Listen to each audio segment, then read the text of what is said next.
Welcome to our channel మన Telugu daily serials. Brahmamudi సీరియల్లో రాజ్ కావ్యకు కుంకుమ పువ్వు కలిపిన పాలు తెచ్చి ప్రేమగా తాగిస్తాడు. పుట్టబోయేది అమ్మే అని నమ్మకంగా కావ్యతో వాదిస్తాడు. ప్రేమగా కావ్య పొట్టను ముద్దాడి నిద్రపోమంటాడు.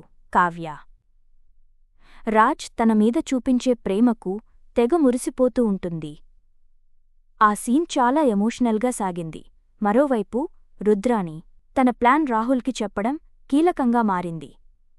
బ్రహ్మముడి సీరియల్ ఈరోజు సెప్టెంబర్ 6 ఎపిసోడ్లో రాహుల్ తనలో తాను మాట్లాడుకుంటూ పనివాడిలా తలకు టవల్ చుట్టుకుని లెక్కలేసుకుంటున్నవాడిలా హా సరిపోతుంది అనుకుంటూ ఉంటాడు. అప్పుడే వచ్చిన రుద్రాణి అది చూసి షాక్ అయ్యి దగ్గరకు వచ్చి ఏంట్రా లెక్కలేసుకుంటూ అలా తిరుగుతున్నావ్ అంటుంది. వెంటనే రాహుల్ ఏం లేదు మమ్మీ, ఇప్పుడు నేను ఇంట్లో చేస్తున్న పనులన్నీ ప్రొఫెషన్గా మార్చుకుంటే ఎంత వస్తుందా, ఎలా ఉంటుందా అని ఆలోచిస్తున్నాను అంటాడు. రేయ్ ఇడియట్, ఎవరైనా ఆకాశానికి ఎగరాలని కోరుకుంటాడు, కాని నువ్వు ఏంట్రా ఇలా ఇంట్లో అంట్లు తోముకుంటూ ఇల్లు ఊడ్చుకుంటూ వాటి గురించి ఆలోచిస్తావ్ అంటుంది కోపంగా. పరిస్థితులు చేస్తుంటే అలానే ఉన్నాయి మమ్మీ, నువ్వేమో అది చేస్తా ఇది చేస్తా అన్నావు కాని చివరికి జరిగింది ఏం లేదు. ఇటు చూస్తే ఏమో రాజ్కి గతం గుర్తొచ్చి ఇంటికి వచ్చాడు, అటు చూస్తేనేమో ఆ కళ్యాణ్గాడు అప్పూని ప్రెగ్నెంట్ని చేసేశాడు అంటూ ఆవేదన వ్యక్తి చేస్తుంటాడు రాహుల్. రాహుల్ రగిలిపోతూ మాట్లాడుతుంటాడు. ఇంట్లో పరిస్థితి నువ్వు కూడా చూశావ్ కదా, ఆ స్వప్న నన్ను ఒక పనివాడిని చేసేసి నాతో ఆడుకుంటుంది. వీళ్లని ఇలాగే వదిలేస్తే వాళ్లకు పిల్లలు పుడతారు. ఆ రాజ్కి పుట్టినవాడు వారసుడు అవుతాడు. తరువాత నేను ఈ ఇంటికి పెద్ద పనోడ్ని అవుతాను.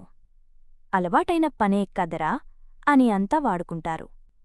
అందుకే వచ్చిన పనినైనా ఊరికే చెయ్యడం దేనికి, దాని క్యాష్ చేసుకుందామని ఆలోచిస్తున్నాను అంటాడు రాహుల్ రగిలిపోతూ.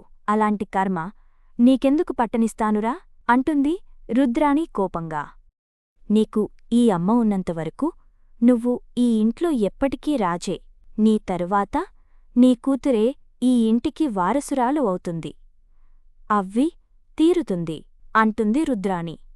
ఎలా అవుతారు మమ్మీ, వాళ్లకు కూడా పిల్లలు పుడతారు కదా అంటాడు రాహుల్ అసహనంగా. కాని పుట్టకుండా చేసే ఐడియా నా దగ్గరుంది అంటుంది రుద్రాణి. నిజంగానా మమ్మీ అంటాడు రాహుల్. ఎస్, నువ్వు ఎప్పుడైనా ఒకే దెబ్బకు 2 పిట్టలు అనే సామెత విన్నావా రాహుల్ అంటుంది రుద్రాణి విలన్లా నవ్వుతూ. విన్నాను మమ్మీ, కాని అలా జరిగినట్లు ఒక్కసారి కూడా చూడలేదు అంటుంది రాహుల్. అయితే రేపు చూస్తావ్ అంటుంది రుద్రాణి.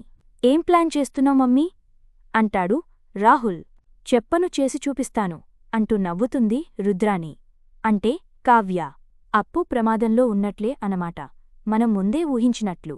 ప్రసాదంలో విషం కలపడంలాంటివి చేసి పూజలో ఏదో విషాదానికి ప్లాన్ చేసినట్లుంది ఉంది ఈ రుద్రాణి. రాహుల్ మాత్రం సంబరంగా ఉన్నాడు తల్లి మాటలకు.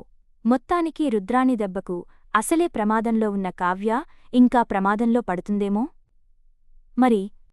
ఇక వినాయక చవితి రోజు ఉదయాన్నే సీతారామయ్య అద్దం ముందు ముస్తాబవుతుంటాడు. ఇందిరాదేవి వచ్చి ఏంటి బావా మంచి ఆనందంగా ఉన్నావ్ అంటుంది. దాంతో సీతారామయ్య ఈ చవితి చాలా స్పెషల్ అంటూ సంబరంగా మాట్లాడతాడు. మరోవైపు అపర్ణాదేవి ధాన్యం కలిసి ప్రకాశం సుభాష్లతో ఇంటి ముందు తోరణాలు కట్టించి దేవుడి కోసం మందిరం డెకరేట్ చేయించి చుక్కలు చూపిస్తారు. మధ్యలో ధాన్యం, ప్రకాశం, అపర్ణాదేవి, సుభాష్ కలిసి రాహుల్తో ఆ పనులు చేయించాలని చూస్తారు. కాని వీలు కాదు.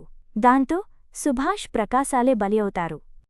కావ్య అపర్ణాదేవి గదికి వెళ్ళి అత్తయ్య పిలిచారట. ఏంటి అత్తయ్య అనగానే అపర్ణాదేవి ఒక జ్యువెలరీ బాక్స్ కావ్య చేతిలో పెట్టి ఇది నీకు గిఫ్ట్, మా ఫ్రెండ్ కెనడా నుంచి ఇక్కడికి వస్తుంటే నీకోసమే స్పెషల్గా చేయించి తెప్పించాను అంటుంది. ఇంతలో రుద్రాణి వచ్చి ఎంతైనా కోడలంటే మా వదినకు చాలా ప్రేమ. ఎంత పడింది వదినా అంటూ మాట కలుపుతూ కుళ్ళుకుంటుంది. 10 లక్షలు అంటుంది అపర్ణాదేవి. ఇంకా రగిలిపోతుంది రుద్రాణి. దాంతో రుద్రాణికి అత్తాకోడళ్ళు చురకలు వేసి తనంతట తానే పోయేలా చేస్తారు. తర్వాత కావ్యతో అపర్ణాదేవి, తన మాటలు పట్టించుకోకు, కావ్యపూజలో ఈ నగను పెట్టుకో, బాగుంటుంది అంటుంది ప్రేమగా. సరే అంటుంది కావ్య. ఇక సీన్ కట్ చేస్తే పంతులు వస్తాడు. ఇంట్లో పండుగ సందడి మొదలైపోతుంది. అంతా కడుపుతో ఉన్న అప్పూ జాతకం చెప్పమనడంతో పంతులు, పుట్టబోయే బిడ్డ చాలా మొండిది, కోపం ఎక్కువ అంటూ చెబుతాడు. వెంటనే కవి, ఆ లక్షణాలన్నీ అప్పూకి కదా, పుట్టిబోయే బిడ్డవి అంటారేంటి అంటూ కామెడీ చేస్తాడు. తరువాత కావ్యకు పుట్టబోయే బిడ్డ గురించి చెప్పమంటారు. ఇక కావ్యను పంతులు పక్కనే కూర్చోబెట్టుకుని జాతకం చెబుతుంటే, ఒక ఆడబిడ్డ ఒక మగబిడ్డ పుడతారమ్మా నీకు అని చెబుతాడు పంతులు. నాకు తెలుసు, నాకు మొదట కూతురే పుడుతుంది అంటాడు రాజ్ సంబరంగా. ఈ పుట్టబోయే బిడ్డ రాణి రుద్రమదేవిలా వీరురాలు, ధీరురాలు అంటూ గొప్పగా చెబుతుంటే, ఇంతలో స్వప్న తన బిడ్డను ఎత్తుకుని వస్తుంది. కావ్యకు పుట్టబోయే బిడ్డ గురించి పంతులు చెబుతుంటే అప్పూ మాత్రం తెగ అల్లాడిపోతుంది. బిడ్డతో కావ్యకు ప్రమాదం అని తెలిసినప్పటినుంచి ఎవరికీ నిజం చెప్పలేక మనసులోనే అల్లాడుతుంది అప్పూ. కనకం, అపర్ణాదేవి అంతా సంతోషంగా ఉంటారు పంతులు మాటలకు. వెంటనే రుద్రాణి, పుట్టబోయే వాళ్ల గురించి తర్వాత చెప్పొచ్చులే పంతులుగారు, ముందు పుట్టిన నా మనవరాలి గురించి చెప్పండి అంటుంది తిప్పుకుంటూ.